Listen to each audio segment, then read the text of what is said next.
Hello everyone, स्वागत है आपका एनआर मैथ क्लासेस में। आज की जो हमारी क्लास है वो है 12th number topic coordinate geometry, निर्देशांक ज्यामिति। क्लास है 34। अभी तक हमने 33 क्लास से कर चुके हैं। आज हमारी क्लास है वो है 34 नंबर। जो भी candidate RPSC, DSSB, KVS, NVS, EMRS, STET, MPTET, TGT और पीजीटी मैथ एग्ज़ाम पेपर 2 की तैयारी करना चाहता है वो इस चैनल से जुड़ सकता है। रोज़ाना शाम 7 बजे या 6 बजे आपको क्लास मिल जाएगी। आप अपने खुद के नोट्स बनाइए। पहले हम थ्योरेटिकल पार्ट को करवाएंगे, उसके बाद उससे जुड़े हुए क्वेश्चन को करवाएंगे और रोज़ाना टॉपिक वाइज क्लास मिलेगी। आज की जो हमारी क्लास है वो है कोऑर्डिनेट ज्योमेट्री, निर्देशांक ज्यामिति, यानी 2D और 3D। 2D और 3D से टीजीटी एग्ज़ाम हो या फिर पीजीटी की एग्ज़ाम हो, उसमें 3 या 4 क्वेश्चन ज़रूर पूछे जाते हैं। 2 डायमेंशनल ज्योमेट्री, द्विवी में निर्देशांक ज्यामिति और 3 डायमेंशनल ज्योमेट्री, त्रिवी में निर्देशांक ज्यामिति, जिसे हम शॉर्ट फॉर्म में बोलते हैं 2D और 3D। अब देखो, सबसे पहले हम करेंगे 2D, उसके बाद में करेंगे 3D। तो ये दोनों जो टॉपिक है वो एक दूसरे से जुड़े हुए हैं। अगर 2D आपके समझ में आई है तो 3D अच्छे से समझ में आ जाएगी। तो सबसे पहले हम देखते हैं कि 2D होता क्या है, 2 डायमेंशनल ज्योमेट्री होती क्या है। तो सबसे पहले इसकी डेफिनेशन देखते हैं। देखो, 2D डायमेंशनल ज्योमेट्री में किसी समतल या सपाट की जिसकी लंबाई और चौड़ाई होती है। 2D में क्या होती है, सिर्फ और सिर्फ लंबाई और चौड़ाई होती है। ये तो हो गई 2D। और अगर 3D है, 3D में लंबाई, चौड़ाई, ऊंचाई या फिर मोटाई, ये साथ में हो किसी भी आकृति की। अगर किसी आकृति में सिर्फ और सिर्फ लंबाई और चौड़ाई की अगर हम स्टडी करते हैं तो वो हो गई 2 डायमेंशनल। और अगर लंबाई, चौड़ाई, ऊंचाई या मोटाई की कोई आकृति हो या हो तो वो हो किस में आएगी, 3 डायमेंशनल ज्योमेट्री में। यहाँ पर सिर्फ और सिर्फ हम किसके बारे में डिस्कस करेंगे, 2D में लंबाई और चौड़ाई के बारे में डिस्कस करेंगे। यानी एक सपाट या फिर एक समतल के बारे में। जैसे समतल की क्या होती है, लंबाई होती है और सिर्फ क्या होती है, चौड़ाई होती है। तो वो तो क्या हो गया, 2 डायमेंशनल ज्योमेट्री। और जिसकी लंबाई भी होती है, चौड़ाई भी होती है, मोटाई भी होती है, मोटाई या फिर ऊंचाई होती है, तो वो क्या हो गया, 3 डायमेंशनल। अब 2 डायमेंशनल में देखो, आरपीएससी फर्स्ट ग्रेड और सेकंड ग्रेड या फिर टीजीटी पीजीटी मैथ एग्ज़ाम में टॉपिक कौन कौन से होते हैं। हमारा मेन मकसद है आरपीएससी फर्स्ट ग्रेड और सेकंड ग्रेड, लेकिन यही मैथ टीजीटी और पीजीटी मैथ एग्ज़ाम किसी भी स्टेट की हो या सेंटर की एग्ज़ाम हो तो वहाँ पे 2D और 3D टॉपिक ज़रूर पूछा जाता है। 2D टॉपिक में पहला जो हमारा टॉपिक रहेगा वो होगा पॉइंट के बारे में पढ़ना, यानी एक बिंदु क्या होता है। दूसरा जो टॉपिक होगा वो होगा स्ट्रेट लाइंस, यानी सरल रेखा। सेकंड टॉपिक होगा वो होगा सर्कल्स, यानी वर्त। पैराबोला यानी परवलय, एलिप्स यानी दीर्घवृत्त, हाइपरबोला यानी अति परवलय। ये तो हम पढ़ेंगे 2D में। और इसके बाद में जो क्लास आएगी वो होगी 3D की, यानी उसमें क्या पढ़ेंगे हम, 3 डायमेंशनल ज्योमेट्री के बारे में। तो आज हमारा जो टॉपिक है पहला वो है बिंदु, यानी बिंदु क्या होता है, द पॉइंट्स। बिंदु क्या होता है, बिंदु की डेफिनेशन क्या होती है। देखो, बिंदु उसे कहते हैं जिसकी ना तो कोई लंबाई होती है और ना कोई क्या होती है, चौड़ाई होती है। वह समतल या फिर सपाट जिसकी ना तो लंबाई होती है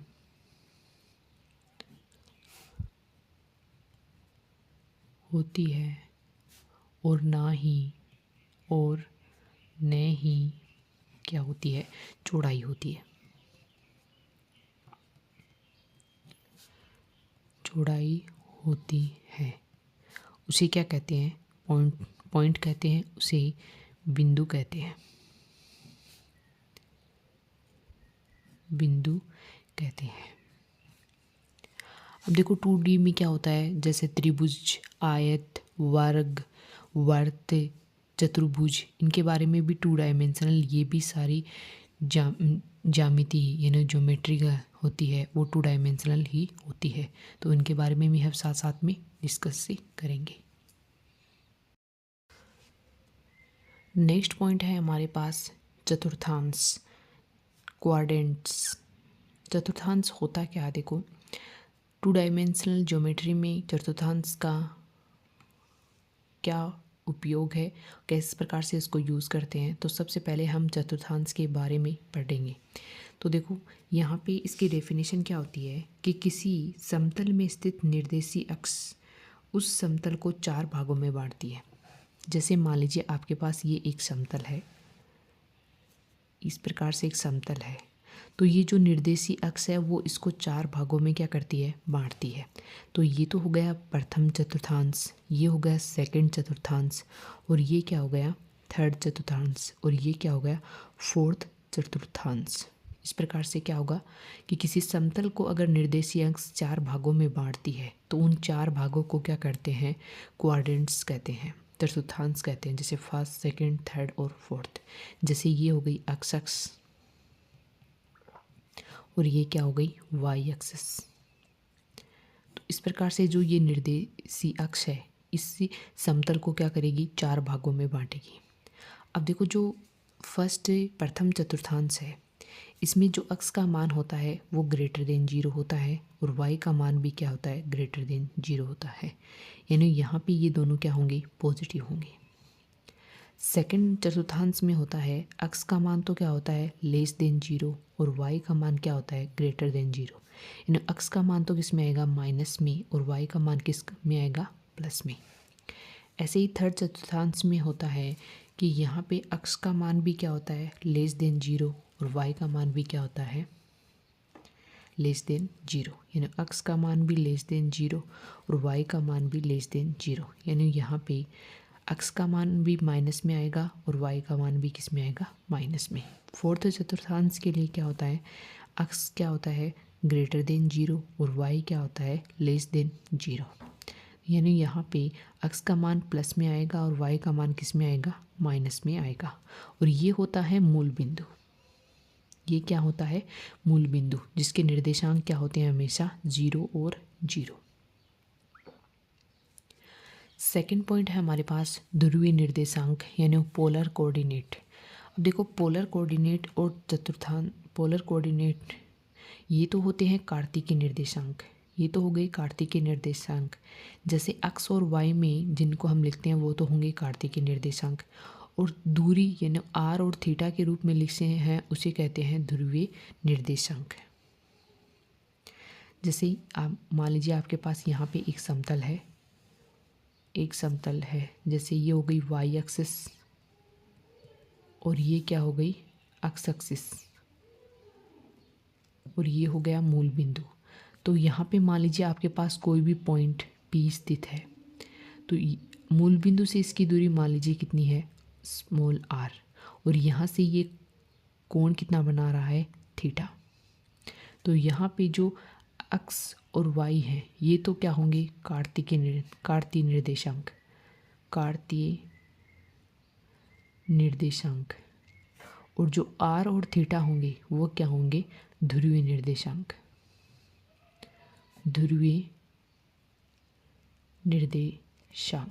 ये तो क्या होंगे? जो यहाँ से देखो ये हो गई x का मान हो जाएगा, यानी मूल बिंदु की x पे जो दूरी है वो हो जाएगा x का मान। मूल बिंदु से y एक्सिस पे जो दूरी है वो हो जाएगा y का मान। ये तो हो गया y का मान, और ये किसका मान हो गया? x का मान। तो इन्हें इस प्रकार से जो लिखते हैं वो तो कार्तीय निर्देशांक हो गए। और यहाँ से मूल बिंदु से P बिंदु की दूरी और बनाया हुआ जो कोण है थीटा, उनको क्या कहते हैं? ध्रुवीय निर्देशांक कहते हैं। अब देखो कार्तीय निर्देशांक और ध्रुवीय निर्देशांक में क्या रिलेशन होता है, यहीं पे समझ लेते हैं हमें कार्तीय निर्देशांक और ध्रुवीय निर्देशांक में रिलेशन क्या होता है। सॉरी, यहाँ पे ये तो y का मान है और ये किसका मान है, अक्ष का मान है, इस प्रकार से। तो यहाँ पे देखो r के लिए मान निकाल सकते हैं हम। तो r का मान क्या होगा, यानी कार्तीय निर्देशांक, कार्तीय निर्देशांक व ध्रुवीय निर्देशांक में, ध्रुवीय निर्देशांक में संबंध। क्या संबंध होता है, देखो ये जो दूरी होती है मूल बिंदु से बिंदु तक की दूरी होती है, r का मान क्या होगा, under root X square plus Y square, Pythagoras प्रमेय से निकाल सकते हैं। दूसरा होता है यहाँ पे x का जो मान होगा वो होगा r कोस थीटा, और जो y का मान होगा वो होगा r sine theta, r sine theta. और यहाँ पे जो थीटा का मान है उसको कैसे निकालेंगे, इसको डिवाइड कर देंगे, यानी डिवाइड करेंगे। इक्वेशन ये मान लीजिए फर्स्ट है और इक्वेशन सेकंड, इक्वेशन सेकंड में इक्वेशन फर्स्ट का भाग देंगे तो यहाँ से निकाल सकते हैं, यानी tan inverse y upon x, ये क्या माना जाएगा, थीटा का। तो ये होता है कार्तीय निर्देशांक और ध्रुवीय निर्देशांक में संबंध। इसको अगर आप डिटेल में पढ़ना चाहें तो पढ़ सकते हैं, सभी का वैसे पढ़ा हुआ भी है, लेकिन मेन होता है कि यहाँ पे कार्तीय निर्देशांक और ध्रुवीय निर्देशांक में जो रिलेशन होता है वो क्या होता है। यहाँ पे एक बिंदु दे रखा है, मूल बिंदु से उसकी जो दूरी होती है वो मान लीजिए r है, और कोण है वो क्या है, थीटा, अक्ष से बनाया हुआ कोण क्या है, थीटा है। तो यहाँ पे r और थीटा के रूप में लिखते हैं वो तो ध्रुवीय निर्देशांक, और एक्स वाई दूरी के रूप में लिखते हैं वो क्या होते हैं, कार्तीय निर्देशांक।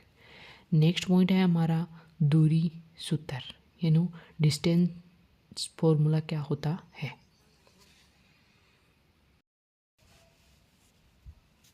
दूरी सूत्र, डिस्टेंस फॉर्मूला। मान लीजिए आपके तो पास दो बिंदु है, एक बिंदु है P और एक बिंदु है Q। इनके बीच की ये जो दूरी है उसको किस प्रकार से निकालते हैं, जब हमें ये क्या दिया हुआ हो, निर्देशांक के रूप में दिया हुआ हो, तो उसको किस प्रकार से निकालेंगे। जैसे मान लीजिए P बिंदु है, ये P है, तो इसको मान लीजिए x1 और y1 दे रखा है, Q बिंदु को दे रखा है x2 और y2, इस प्रकार से। तो इनके बीच की दूरी किस प्रकार से निकालेंगे, इन्हें फॉर्मूला क्या होगा, PQ equal under root x2 minus x1 का whole square plus y2 minus y1 का होल स्क्वायर। ये तो क्या हो गई हमारी कार्तीय निर्देशांक के लिए, ये तो किसके लिए होगा, कार्तीय निर्देशांक के रूप में दिया हुआ हो तब। अगर हमें किस में दिया हुआ हो, ध्रुवीय निर्देशांक में, ध्रुवीय निर्देशांक, ध्रुवीय निर्देशांक में दे रखा हो, जैसे P दे दिया आपको r1 थीटा 1 तथा Q दे दिया r2 और थीटा 2 के बीच की दूरी, बीच की दूरी। तो यहाँ पे डिस्टेंस का फॉर्मूला क्या होगा, यानी PQ इक्वल क्या होगा, r1 square plus r2 square minus 2r1 r2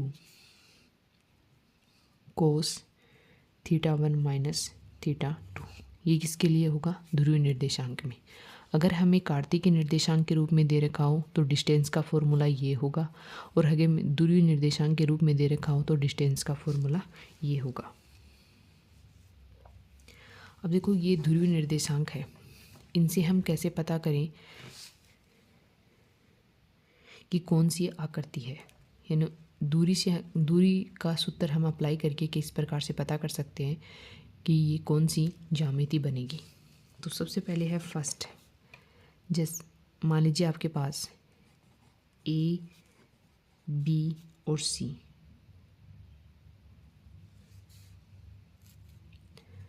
तीन बिंदु है, तीन बिंदु है तथा AB, BC और CA दूरी हमने क्या कर लिया है, ज्ञात करने पर, यानी हमने यहाँ इनके बीच की दूरी ज्ञात कर ली है। तो अगर देखो फर्स्ट है कब होंगे समरेख, समरेख है यदि तीन दूरियों में से, यदि तीन दूरियों में से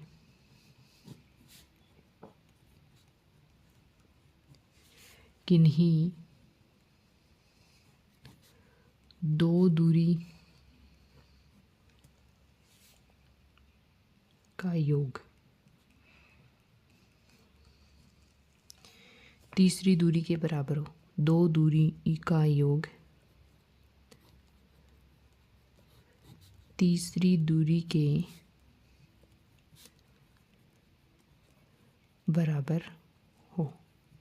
फॉर एग्जाम्पल, जैसे मान लीजिए हमने यहाँ पे दूरी याद कर रखी है, यानी ए बी सी हमें तीन बिंदु दे रखे हैं और ए बी बी सी सी ए इनके बीच की दूरी है। तो क्या कहा है कि अगर ये समरेख ए बी सी समरेख कब होंगे, जब इनकी दूरी दो दूरियों का योग, जैसे मान लीजिए यहाँ पे मान लेते हैं कि ए बी प्लस सी ए किसके बराबर है, बी सी के बराबर है, या फिर A B plus B C किसके बराबर है, सी ए के, या फिर बी सी प्लस सी ए किसके बराबर है, ए बी के बराबर है। दो दूरियों का योग तीसरी दूरी के अगर बराबर आ रहा है तो ये तीनों बिंदु क्या होंगे, समरेख होंगे। सेकंड पॉइंट है समबाहु त्रिभुज। समबाहु त्रिभुज के शीर्ष हैं यदि कब होंगे, जब ए बी बराबर बी सी बराबर सी ए है, तब ये क्या होंगे, समबाहु त्रिभुज के शीर्ष होंगे ए और बी। थर्ड है समद्विबाहु त्रिभुज के शीर्ष। समद्विबाहु त्रिभुज के शीर्ष, समद्विबाहु त्रिभुज के शीर्ष होंगे कब होंगे, यदि ए बी बराबर है बी सी बराबर है सी ए और सी ए बराबर है ए बी। अगर इस प्रकार से हैं तो वो समद्विबाहु त्रिभुज के शीर्ष हैं। फोर्थ पॉइंट है समकोण त्रिभुज के शीर्ष।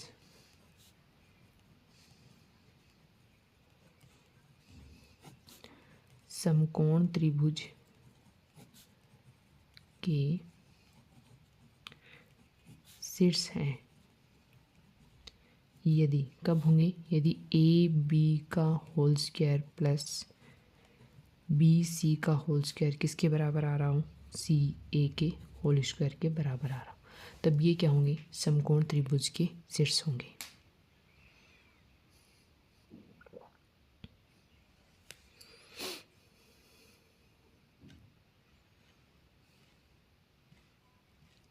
नेक्स्ट है, मान लीजिए आपको एक बिंदु और दे दे, जैसे चार बिंदु दे दी, अभी तो आपको तीन बिंदु थे, अभी मान लीजिए आपके पास चार बिंदु हो, ए बी सी और डी, चार बिंदु हो तथा A B B C D A C तथा बी डी ज्ञात करने पर, इन ऐसे हम दो बिंदुओं के बीच की अगर दूरी ज्ञात कर लें तो देखो, अगर पहला है ए बी सी डी वर्ग होगा, यानी पहला क्या है, ए बी सी डी वर्ग है, कब वर्ग होगा, यदि ए बी बराबर बी सी बराबर सी डी बराबर डी ए इस प्रकार से हो, तब ये क्या होगा, वर्ग होगा। या फिर ए सी बराबर क्या हो, बी डी हो, यानी विकिरण की दूरी भी क्या हो, बराबर हो। इस प्रकार से अगर ज्ञात करने पर बराबर आ रहा है तो ए बी सी डी हमारा क्या हो जाएगा, वर्ग हो जाएगा। सेकंड है ABCD आयत है। आयत है कब होगा?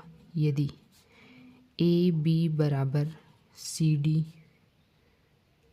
BC बराबर DA और AC बराबर क्या है? BD है। तो यहाँ पे ABCD क्या होगा? आयत होगा। थर्ड पॉइंट है कि ABCD समांतर चतुर्भुज हो गए। CD क्या होंगे? समांतर चतुर्भुज है। कब होंगे? यदि AB बराबर CD, BC बराबर DA और AC not equal BD। Fourth point है समचतुर्भुज, यानी ABCD क्या होंगे? समचतुर्भुज होंगे। समचतुर्भुज हैं यदि, कब होंगे? यदि AB बराबर BC बराबर CD बराबर DA, लेकिन विकिरणों का जो मान है वो क्या ना हो? बराबर नहीं हो। तो ये क्या होंगे? समचतुर्भुज होंगे। अब देखो, जो ये मैंने डिस्टेंस वाला आपको फॉर्मूला बताया है, इसका यूज़ किस प्रकार से करते हैं। देखो, क्वेश्चन किस प्रकार से पूछा जाता है, 2 पॉइंट दे दिए जाते हैं, वो कार्तीय निर्देशांक में होते हैं या फिर ध्रुवीय निर्देशांक में होते हैं। तो उनसे पूछ लेते हैं कि इन दोनों बिंदुओं के बीच की दूरी ज्ञात कीजिए। या फिर कई बार क्या करते हैं, हमें 3 बिंदु दे देते हैं और पूछते हैं कि ये 3 बिंदु समरेख हैं या समबाहु है या समद्विबाहु है या समकोण है। तो हम उनको किस प्रकार से पता करेंगे? उनकी सबसे पहले उनके 2 बिंदुओं के बीच की दूरी ज्ञात करेंगे। जैसे ABC है तो AB BC CA ज्ञात करेंगे और फिर हम समरेख है या समबाहु है या समद्विबाहु है या समकोण है, उसको हम ज्ञात करेंगे। थर्ड टाइप होगा कि ABCD 4 बिंदु दे दे तो हम AB BC CD DA AC इस प्रकार से ज्ञात कर लेंगे। यानी ये तो 2 बिंदुओं के बीच की दूरी हो गई और DA और AC ये क्या होगी? विकिरणों के बीच की दूरी ज्ञात कर लेंगे और फिर पता करेंगे कि ये वर्ग है या आयत है या समांतर चतुर्भुज है या समचतुर्भुज है। तो हमें ये अगर कंडीशन याद हो कि वर्ग कब होगा, वर्ग तो कब होगा, यानी चारों भुजाएं क्या होनी चाहिए? बराबर होनी चाहिए। तो उनके बीच की दूरी भी क्या होनी चाहिए? बराबर। और विकिरणों की जो दूरी है वो भी क्या होनी चाहिए? बराबर होनी चाहिए। तो वो क्या हो गया? वर्ग। इसी प्रकार आमने सामने की भुजा, अगर आमने सामने की भुजा की दूरी बराबर है, आमने सामने की जो भुजा है उनके बीच की दूरी अगर बराबर है तो वो क्या हो गया? आयत। और ये ऐसे ही समांतर चतुर्भुज के लिए विकिरण क्या नहीं होनी चाहिए? बराबर नहीं होनी चाहिए। समचतुर्भुज के लिए चारों बिंदुओं के बीच की जो दूरी है वो बराबर होनी चाहिए और विकिरण क्या होनी चाहिए? बराबर नहीं होनी चाहिए। तो वो क्या हो गया? समचतुर्भुज। इस टाइप से क्वेश्चन पूछा जाता है। और डिस्टेंस वाला जो फॉर्मूला है, इससे एक क्वेश्चन तो जरूर पूछा जाता है TGT और PGT मैथ एग्जाम में। अब तक हम पढ़ चुके हैं कि दूरी सूत्र क्या होता है और डिस्टेंस फॉर्मूला के बारे में हम पढ़ चुके हैं कि अगर 3 बिंदु दे रखे हों तो किस प्रकार से हम ज्ञात करेंगे, अगर 4 बिंदु दे रखे हो तो हम किस प्रकार से ज्ञात करेंगे। यहाँ पे ABC 3 बिंदु दे रखे हैं तो ABC सिर्फ पूछे किसके हैं? समबाहु त्रिभुज के हैं या फिर समद्विबाहु त्रिभुज के हैं या समकोण त्रिभुज के हैं। तो देखो, यहाँ पे डिस्टेंस फॉर्मूला लगा दिया है। A और B के बीच की दूरी ज्ञात कर लेंगे, फिर B और C के बीच की, फिर C और A के बीच की दूरी ज्ञात करेंगे। तो AB के बीच की दूरी ज्ञात करेंगे तो ये हो जाएगा 2 - 2 कितना हो जाएगा? ये हो जाएगा 2 - से 2, यानी ये भी 2 है और ये कितना है? ये कितना आएगा? -2। तो ये तो 0 हो जाएगा। ये है -2 और माइनस से 1, यानी -2 और ये क्या है? माइनस से 1। तो यहाँ पे ये कितना आ जाएगा हमारा? ये हो जाएगा 0 प्लस ये कितना हो जाएगा यहाँ पे? -1 और +2 यानी 1, यानी यहाँ से मान कितना आएगा? 1। यहाँ से मान कितना आ गया? 1। दूसरा है B और C ज्ञात करेंगे। तो B और C ज्ञात करेंगे तो क्या करेंगे? 5 माइनस 2 का होल स्क्वायर प्लस 2 प्लस 1 का होल स्क्वायर। तो यहाँ से मान कितना आएगा हमारा, ये हो जाएगा 9 और ये हो जाएगा प्लस 9, यानी कितना हो जाएगा, ये हो जाएगा हमारा 18 √18। दूसरा है सी और ए ज्ञात करेंगे, तो यहाँ से क्या मान आएगा, सी ए ज्ञात करेंगे तो 5 माइनस 2 का होल स्क्वायर और ये हो जाएगा प्लस 2 प्लस 2 का होल स्क्वायर। यहाँ से कितना मान आएगा, ये हो जाएगा 9 और ये हो जाएगा 16, यानी यहाँ से मान कितना आ रहा है हमारा 5। तो अब देखो हम देखते हैं समबाहु त्रिभुज के लिए क्या होता है। समबाहु त्रिभुज के लिए क्या कंडीशन होती है कि सारी भुजाओं का मान बराबर होना चाहिए। फर्स्ट ऑप्शन है समबाहु त्रिभुज। समबाहु त्रिभुज के लिए क्या होती है कि दूरियों का मान है वो क्या होना चाहिए, बराबर। A equal B, B C equal C A होना चाहिए। तो ये तो यहाँ पे देखो लागू नहीं हो रहा, तो ये ऑप्शन कट हो जाएगा। सेकंड है समद्विबाहु। समद्विबाहु त्रिभुज के लिए, समद्विबाहु त्रिभुज के लिए क्या कंडीशन होती है, ए बी इक्वल होना चाहिए बी सी के, बी सी इक्वल किसके होना चाहिए, सी ए के। ये कंडीशन भी लागू नहीं हो रही तो ये भी नहीं होगा। समकोण के लिए क्या कंडीशन होती है, समकोण त्रिभुज के लिए पाइथागोरस प्रमेय में लागू होनी चाहिए। समकोण त्रिभुज के लिए यानी बी सी का होल स्क्वायर किसके बराबर, A B C square plus C A square के इक्वल आना चाहिए। ये भी यहाँ पे लागू नहीं हो रहा, तो हमारा ऑप्शन नंबर 4 क्या हो जाएगा, करेक्ट हो जाएगा। नेक्स्ट पॉइंट है विभाजन सूत्र। विभाजन सूत्र क्या होता है, सेक्शन फॉर्मूला क्या होता है। अब देखो विभाजन सूत्र के 2 फॉर्मूले होते हैं। मान लीजिए आपके पास 2 बिंदु हैं, एक तो है P और दूसरा बिंदु है Q।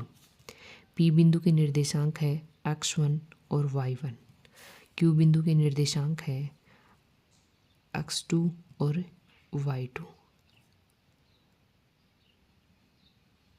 यहाँ पे मान लीजिए इसे एक बिंदु है वो है R, और R है वो इसे किस में विभाजित कर रहा है, मान लीजिए M1 अनुपात M2 अनुपात में इसे इस रेखा को क्या कर रहा है, विभाजित कर रहा है। तो देखो एक तो होता है अंतः विभाजन, फर्स्ट सूत्र होता है अंतः विभाजन का, अंतः विभाजन का सूत्र। तो अंतः विभाजन के लिए क्या सूत्र होगा, अंतः विभाजन के सूत्र होगा M1 x2 plus M2 x1 upon में M1 प्लस M2। ऐसे ही यहाँ पे होगा M1 y2 plus M2 y1 upon में M1 प्लस M2। ये तो गया अंतः विभाजन के लिए। सेकंड होगा बाह्य विभाजन के लिए, किसके लिए, बाह्य विभाजन के लिए। तो बाह्य विभाजन के लिए सूत्र क्या होगा, यहाँ पे जो ये जो मान आ रहा है उसमें क्या प्लस है, वहाँ पे क्या हो जाएगा, माइनस हो जाएगा। तो क्या होगा M1 x2 minus M2 x1 upon में M1 minus M2, M1 y2 minus M2 y1 upon में हो जाएगा M1 माइनस M2। अब देखो यहाँ पे अंतः विभाजन और बाह्य विभाजन के बारे में पता कैसे चलेगा, यानी अगर M1 और M2 विपरीत चिन्ह में है तो विभाजन बाह्य होगा। यानी अगर यदि M1 तथा M2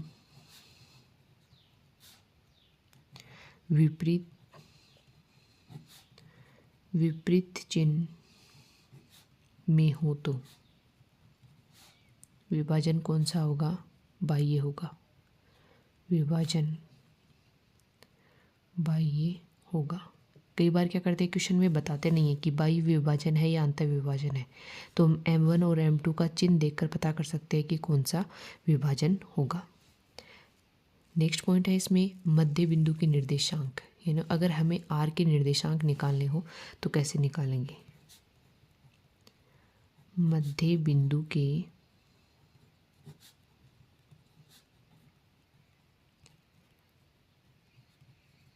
निर्देशांक क्या होंगी, x1 प्लस x2 अपॉन में 2, y1 प्लस y2 अपॉन में 2। ये क्या होंगे, मध्य बिंदु के निर्देशांक होंगे।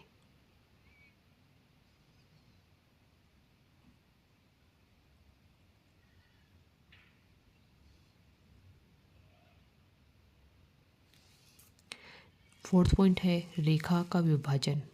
रेखा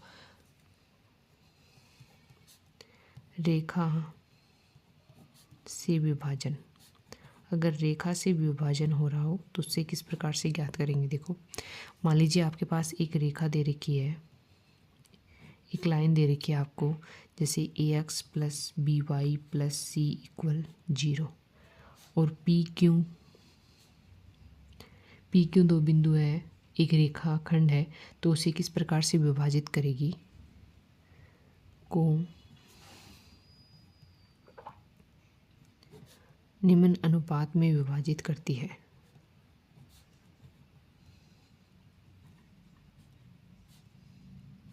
निम्न अनुपात में विभाजित करती है। तो वो अनुपात क्या होगा, वो अनुपात होगा -a x1 plus B y1 plus C upon में a x2 plus B y2 plus C. ये क्या होगा, रेखा से विभाजन। आपके पास मान लीजिए एक रेखा का इक्वेशन दे रखा है ax plus B Y plus C equal 0 और पी क्यू क्या दे रखा है, आपको एक रेखा दे रखी है, पी क्यू दो बिंदुओं को मिलाने वाली कोई रेखा है। तो ये रेखा इसको किस प्रकार से विभाजित करेगी, किस अनुपात में विभाजित करेगी, उसके लिए ये क्या है, फॉर्मूला है। अब इसे डायरेक्ट क्वेश्चन पूछा जाता है, दो बिंदु दे दी जाते हैं जिसके कार्तीय निर्देशांक दे दिए जाते हैं और पूछ लेते हैं कि अंतर विभाजन, अगर m1 m2 का मान पूछ लेते हैं, इनमें से एक का मान पूछ लेते हैं या दोनों का मान पूछ लेते हैं। मध्य बिंदु के निर्देशांक का वाला फॉर्मूला तो बहुत यूज होता है, तो इसमें मध्य बिंदु के निर्देशांक क्या होंगे, x1 plus x2 upon 2, y1 plus y2 upon में 2। इस प्रकार से हम, ये क्या हो गया हमारा विभाजन का सूत्र, सेक्शन फॉर्मूला। नेक्स्ट पॉइंट है त्रिभुज का क्षेत्रफल, एरिया ऑफ ए ट्रायंगल। अगर हमें कार्टेशियन कोऑर्डिनेट में त्रिभुज के निर्देशांक दे रखे हों तो उसका क्षेत्रफल हम किस प्रकार से ज्ञात कर सकते हैं। मान लीजिए यदि x1 y1 x2 y2 तथा x3 y3 त्रिभुज के शीर्ष है। क्या दे रखे हैं हमें, त्रिभुज के शीर्ष दे रखे हैं, शीर्ष है। तो त्रिभुज का क्षेत्रफल, यानी त्रिभुज का क्षेत्रफल हम कैसे ज्ञात करेंगे, जैसे डेल से डिनोट करते हैं 1/2, इस प्रकार से करेंगे x1 y1 x2 y2 x3 y3 y3 1 1 1, इस प्रकार से क्या करेंगे, इसे सरल करेंगे। अब ये तो हमारे पास क्या हो गई, सारणिक हो गई, इसको तो हम सरल कर सकते हैं। यानी डेल इक्वल कितना हो जाएगा, 1/2, तो ऐसा कैसा रहेगा, इसे सरल करेंगे। सारणी को सरल करने का फॉर्मूला तो आपको पता ही है, x1 को ऐसा कैसा रखेंगे, x1 इसको इससे मल्टीप्लाई करेंगे ने y2 माइनस y3, इसको सरल करेंगे -y1, तो ये हो जाएगा x2 माइनस x3 प्लस ये हो जाएगा 1, यानी यहाँ से हो जाएगा ये x2 y3 minus y2 x3। इस प्रकार से हम क्या कर सकते हैं, इसे सरल कर सकते हैं। या फिर क्या लिख सकते हैं, डेल इक्वल 1/2 मैट्रिक्स के रूप में लिखेंगे तो x1 y1 x2 y2 x3 और y3, और एक बार फिर से लिख लेंगे x1 और y1 को। तो ये भी क्या हो जाएगा, त्रिभुज का क्षेत्रफल हो जाएगा। ये फॉर्मूला का यूज़ होता है जब त्रिभुज के जो शीर्ष दे रखे हैं वो क्या दे रखे हों, निर्देशांक के रूप में दे रखे हों, तो हम क्या कर सकते हैं, ये फॉर्मूला यूज कर सकते हैं। नेक्स्ट पॉइंट है हमारे पास समरेखता का प्रतिबंध। समरेखता का प्रतिबंध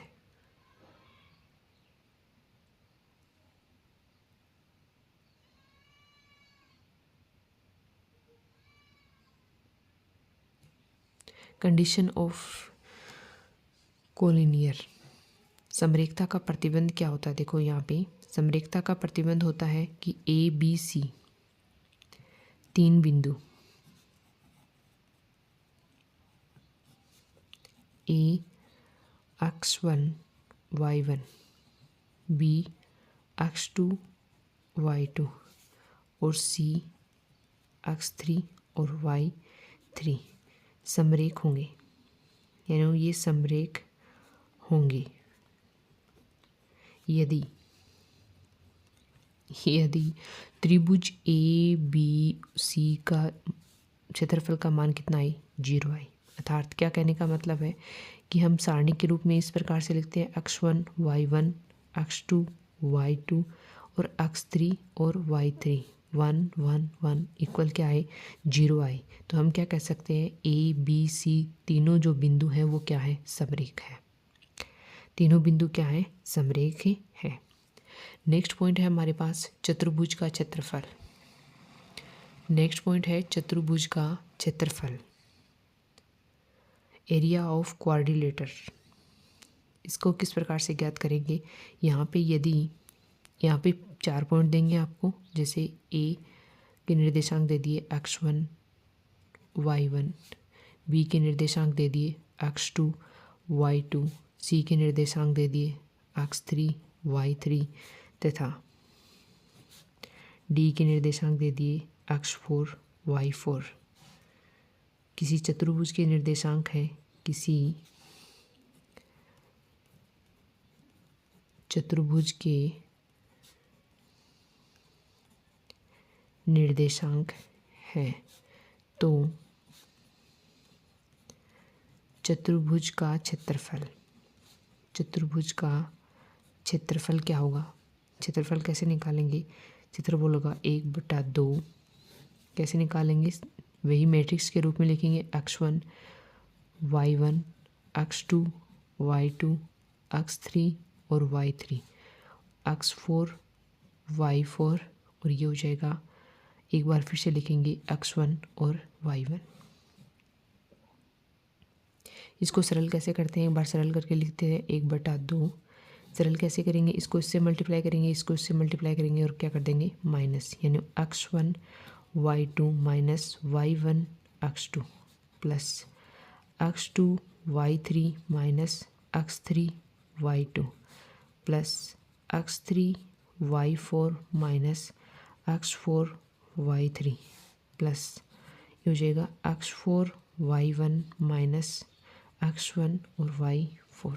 इस प्रकार से क्या करेंगे? इसे सरल कर लेंगे। हमने यहाँ पे पॉइंट्स के बारे में जितना भी थ्योरेटिकल पार्ट था, त्रिभुज का क्षेत्रफल, समरेखता, चतुर्भुज, डिस्टेंस फॉर्मूला, सेक्शन फॉर्मूला, सारे हमने क्या कर लिए हैं? पढ़ लिए हैं। ये हमारा पॉइंट वाला टॉपिक है वो क्या हो गया है? कंप्लीट हो गया है। थ्योरेटिकल पार्ट हमने पढ़ लिया है। नेक्स्ट जब भी क्लास होगी हम उसमें पढ़ेंगे स्ट्रेट लाइन के बारे में पढ़ेंगे। अगर आपको क्लास अच्छी लगती है तो वीडियो को लाइक शेयर सब्सक्राइब जरूर कीजिएगा। Thank you so much. मिलते हैं नेक्स्ट क्लास में।